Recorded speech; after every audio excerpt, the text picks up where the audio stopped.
Maka dari itu perlu kami sampaikan, di sini ada pengungkapan kasus tindak pidana perdagangan orang (TPPO) dengan modus membawa warga negara Indonesia ke negara Australia dengan maksud untuk dieksploitasi secara seksual. Maka hal ini ada di depan rekan-rekan media, Bapak Dirtipidum Barreskrim Polri, dan tidak lupa saya akan mengenalkan ada AFP Delegate. Good morning, sir, Mr. Luke Nasir. Juga ada Wadir Tipidum dan juga ada Kasubdit. Maka dalam hal ini akan dijelaskan proses bagaimana pengungkapan kasus tindak pidana perdagangan orang oleh TPPO oleh Bapak Dirtipidum. Maka untuk itu kami persilakan.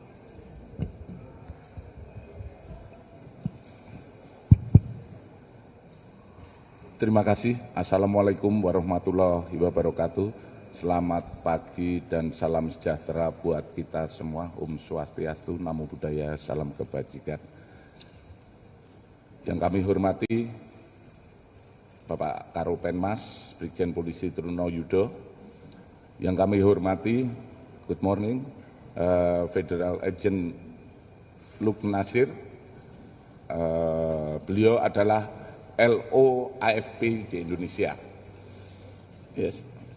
Yang kami hormat dan kami banggakan rekan-rekan media yang berbahagia, pada kesempatan hari ini kami akan menyampaikan pengungkapan kasus tindak pidana perdagangan orang seperti tadi yang disampaikan oleh Karopenmas, di mana pada hari ini pengungkapan tindak pidana perdagangan orang dengan modus membawa warga negara Indonesia ke luar negeri wilayah Republik Indonesia, yaitu ke negara Australia, dengan maksud untuk dieksploitasi secara seksual. Pengungkapan kasus ini merupakan hasil joint cooperation dengan antara Polri dengan AFP yang dinamakan Operation Mirani. Ya, ini kerjasama. Kemudian kami sampaikan juga kepada media, pada jam yang sama saat ini juga dirilis di Australia keberhasilan pengungkapan kasus yang merupakan joint operasi, di mana operasi ini adalah menindaklanjuti pertemuan SOMTC AFP Polri di Sydney pada tahun 2023, di mana saat ini AFP dalam kesempatan yang sama juga melaksanakan rilis di negara Australia, seperti tadi yang kami sampaikan. Bahwa perkara ini diawali adanya informasi dari AFP pada tanggal 6 September 2023 tentang adanya dugaan tindak pidana perdagangan orang dengan modus WNI bekerja sebagai pekerja seks komersial di Sydney, Australia. Kemudian kami dengan AFP bertukar informasi, dan informasi tersebut menjadi bahan penyelidikan kita, dimulai dari pendalaman keterangan para korban di Sydney, Australia, dan menyita barang bukti yang berkaitan dengan dokumen perjalanan, dokumen perekrutan, bukti pengiriman uang, dan bukti percakapan antara korban dengan perekrut, yang akhirnya kami melakukan penangkapan terhadap tersangka. Jaringan yang diungkap yaitu tersangka atas nama FLA, perempuan 36 tahun, ditangkap di Semanah Indah Blok G nomor 3A, Kelurahan Semanan, Kecamatan Kalideres, Jakarta Barat, pada tanggal 18 Maret 2024, di mana yang bersangkutan berperan sebagai perekrut korban, menyiapkan visa dan tiket keberangkatan korban ke Sydney. Selanjutnya menyerahkan korban kepada saudara SS alias Batman yang berada di Sydney. Kemudian tersangka yang diamankan oleh AFP yaitu SS alias Batman berperan sebagai koordinator di beberapa tempat prostitusi di Sydney tersangka Batman menjemput korban, menampung dan mempekerjakan para korban di beberapa tempat prostitusi yang ada di Sydney, serta memperoleh keuntungan dari para korban. Tersangka SS alias Batman ditangkap oleh AFP pada tanggal 10 Juli 2024 di Sydney dan saat ini menjalani penahanan di kantor di AFP di Australia. Dari hasil penggeledahan di rumah milik tersangka FLA ditemukan beberapa dokumen dan barang bukti sebagai berikut, yaitu 1 buah paspor atas nama atas nama FLA, kemudian 2 buah buku tahapan BCA atas nama tersangka, 2 kartu ATM BCA Platinum, 3 buah handphone, 1 unit laptop Asus Vivo 15 in warna gold, 1 buah hard disk internal 2 warna putih, kemudian 28 buah paspor milik WNI. Hal ini masih kami dalami apakah paspor ini merupakan korban atau bukan.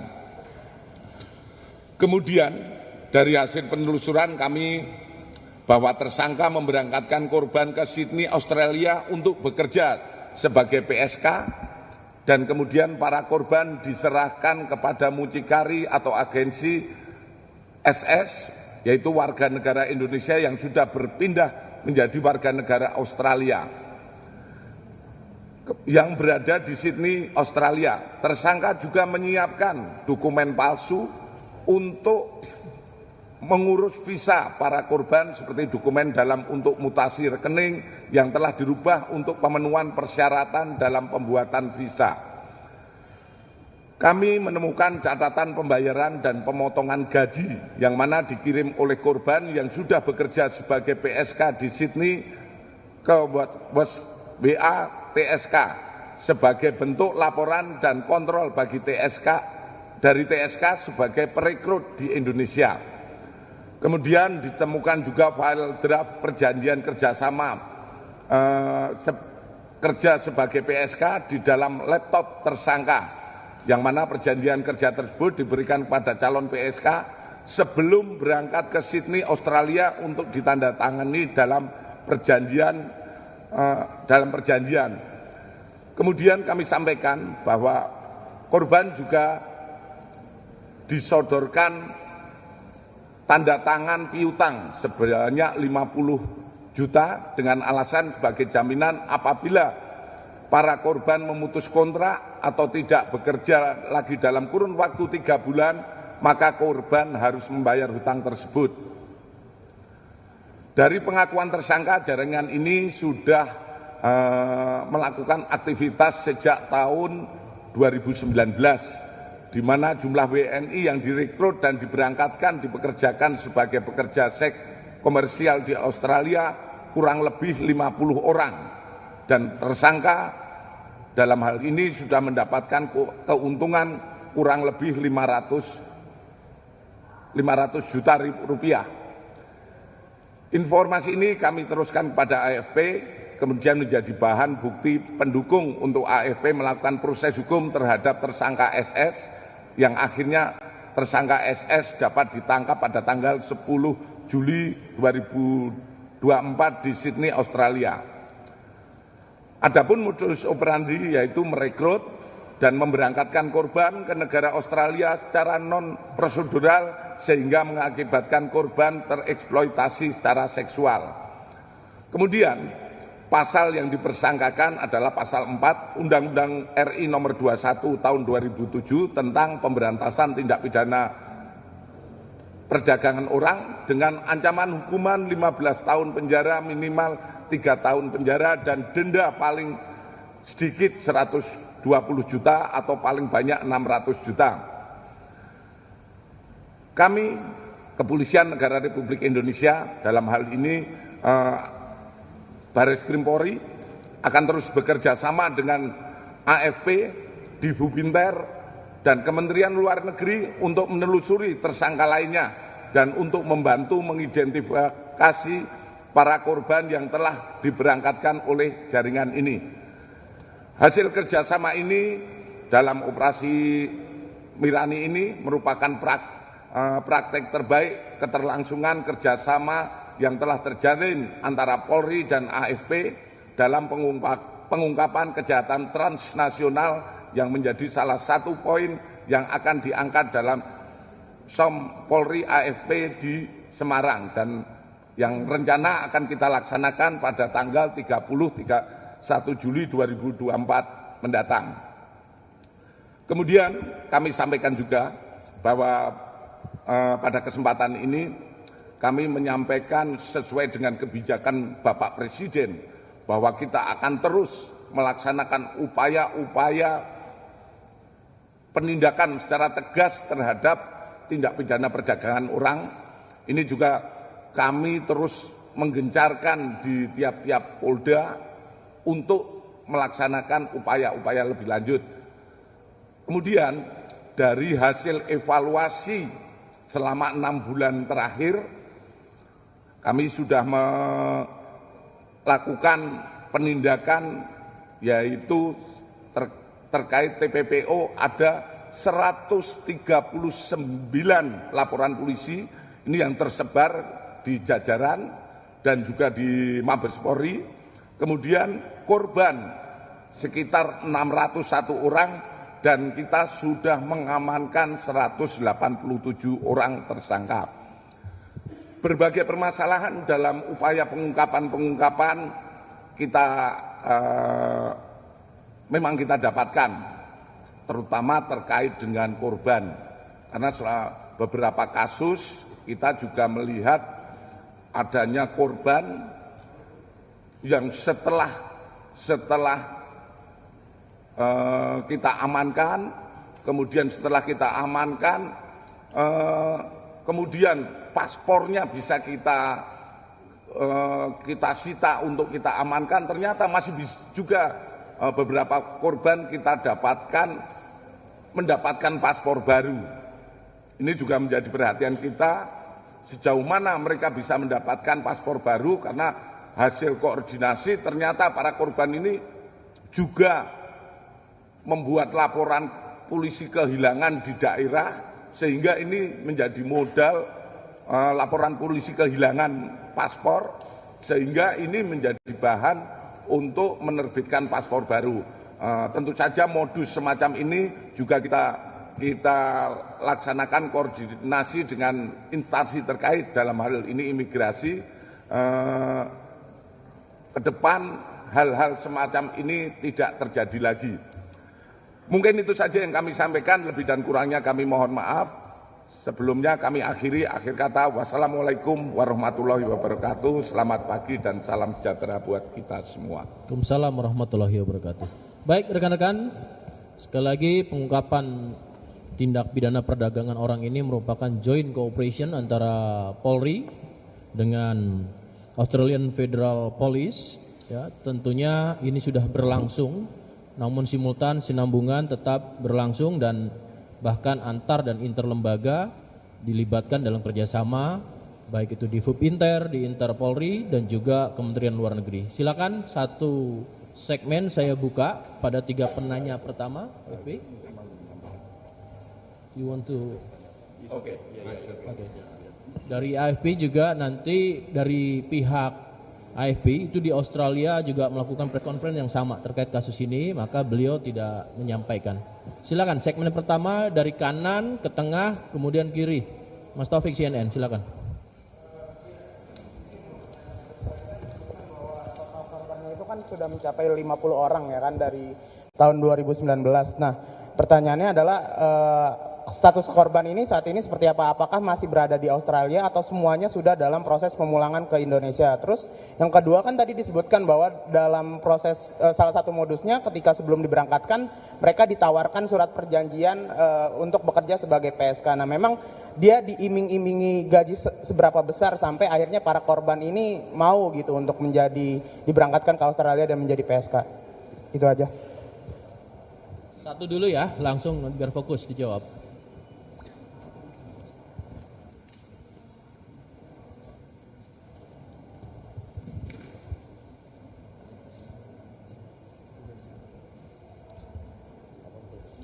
Terima kasih. Untuk 50 orang korban ini masih ada juga yang di Australia, dan ini juga menjadi bahan yang kami sampaikan kepada AFP untuk pengembangan, dan juga ada sebagian yang sudah kembali ke Indonesia. Kemudian terkait perjanjian, ini memang ada hitung-hitungan persentase, itu tergantung bagaimana perjanjian yang dilaksanakan di Sydney sana, di tempat prostitusi. Terkait berapa jumlahnya itu variatif, ada beberapa mengikuti jam kerja yang ada. Kemudian dari hitung-hitungan yang kami sampaikan, tadi ada kerugian dari 50 orang itu yang bersangkutan bisa mencapai keuntungan sekitar 500 juta rupiah. Ini tentu saja iming-iming yang disampaikan dengan gaji yang di sana pasti cukup tinggi, dan ini variatif. Ya. Lanjut tengah, Mbak Tempo. Ya Pak Dirjihan dari Tempo, Pak, mau menegaskan yang tadi. Tadi kan korban udah diketahui tujuan untuk ke Sydney ya. Nah itu sedari awal memang dia tahu bahwa akan dipekerjakan secara seksual atau ada penipuan terlebih dahulu. Nah terus untuk pemulangan tadi Pak, itu pemulangannya dari pihak imigrasi kita dan imigrasi Sydney sana, atau ada yang secara pribadi bisa pulang sendiri? Lalu untuk unprocedural tadi, berarti yang dimaksud unprocedural itu visa yang dimaksud tidak sesuai tujuan gitu Pak ya? Lagi Pak, untuk rata-rata dari mereka itu asalnya dari mana? Itu sih Pak dulu. Baik, dari Tempo, terima kasih pertanyaannya. Dijawab Pak Direktur. Terima kasih. Dari 50 korban, sementara yang kita ketahui bahwa mereka mengetahui sebetulnya di proses mereka akan dipekerjakan sebagai apa itu sebetulnya mengetahui.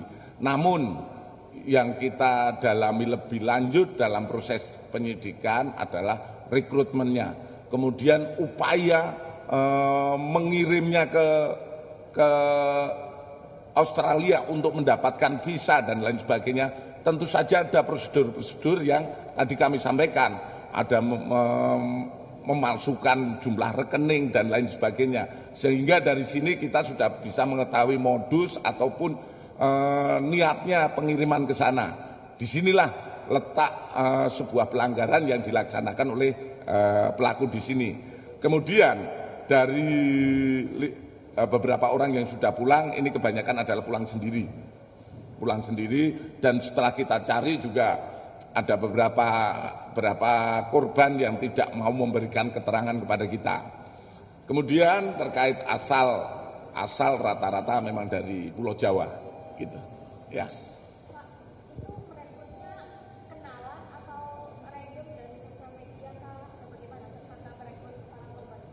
Nah, cara merekrutnya itu banyak, ada beberapa hal yang disampaikan, mungkin juga antar teman yang sudah bekerja di sana memberitahu kalau mau bekerja di sini melalui agensi yang ada di sini, dan sementara ini belum kita dapatkan perekrutan melalui media sosial dan lain sebagainya. Ya. Cukup ya. Satu lagi sudah terjawab. Ya. Segmen sesi kedua. Silakan. Selamat datang perwakilan dari Kabak Janter. Sesi kedua silakan. Ada pertanyaan?